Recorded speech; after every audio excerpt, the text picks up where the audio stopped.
দক্ষিণাঞ্চলের সাথে উত্তরাঞ্চলের যোগাযোগের সহজ মাধ্যম রাজবাড়ীর জৌকুড়া ও পাবনা জেলার নাজিরগঞ্জ নৌরুট প্রতিষ্ঠা লগ্ন থেকে ঘাটটি সড়ক ও জনপথ বিভাগ তত্ত্বাবধান করলেও যাত্রী সেবার মান ও যোগাযোগ ব্যবস্থার উন্নতির লক্ষ্যে ঘাটটি বিআইডব্লিউটিসিকে হস্তান্তর করা হয়েছে।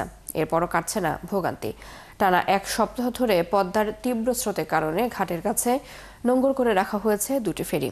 এছাড়া ঘাট নিয়ে যাত্রী ও চালকদের আছে নানান ধরনের অভিযোগ।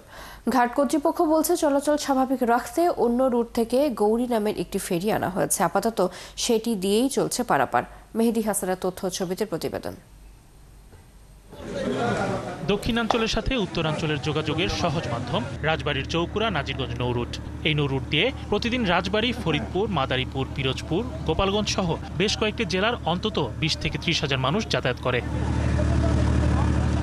জৌকুড়া নাজিরগঞ্জ নৌরুটে যাত্রী সেবার মান বৃদ্ধি ও জীবনযাত্রা সহজ করতে ঘাটটিকে সড়ক ও জনপথ বিভাগ 2022 সালে নভেম্বর মাসে হস্তান্তর করে বিআইডব্লিউটিসির কাছে। এরপর থেকে কাবেরী ও ক্যামিলা নামের দুই ফেরি দিয়ে চলছিল এই রুটের পারাপার। তবে পদ্মার পানি বাড়ার কারণে তীব্র স্রোতে ফেরি দুটি জৌকুড়া থেকে নাজিরগঞ্জ যেতে পারে না, যে কারণে এক সপ্তাহ যাবৎ বন্ধ রাখা হয়েছে সেই ফেরি দুটি। এছাড়া এই রুটে নানা ধরনের ভোগান্তির কথা জানান চালকেরা। দলিত ঘাটে পড়ে থাকে এইসব ফেরি দিচ্ছে, এইসব ফেরি পদ্মা নদীতে স্রোতে উঠতে পারে না।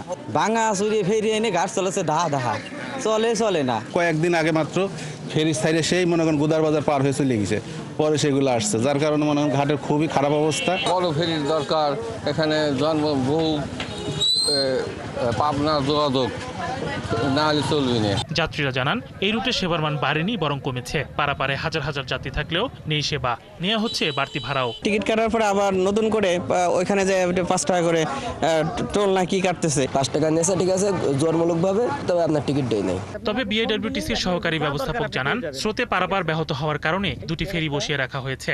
আপাতত একটি ফেরি দিয়ে পারাপার করানো হচ্ছে।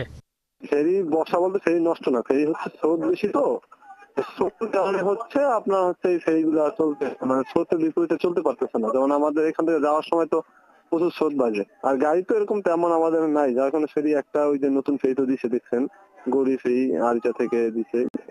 যাত্রীরা আরো জানান ঘাট কর্তৃপক্ষের সদিচ্ছা ও আন্তরিকতাই পারে দক্ষিণাঞ্চলের মানুষের সাথে উত্তরাঞ্চলের মানুষের ভোগান্তি কমাতে। শরীফ আজাদ প্রীতম, ৭১।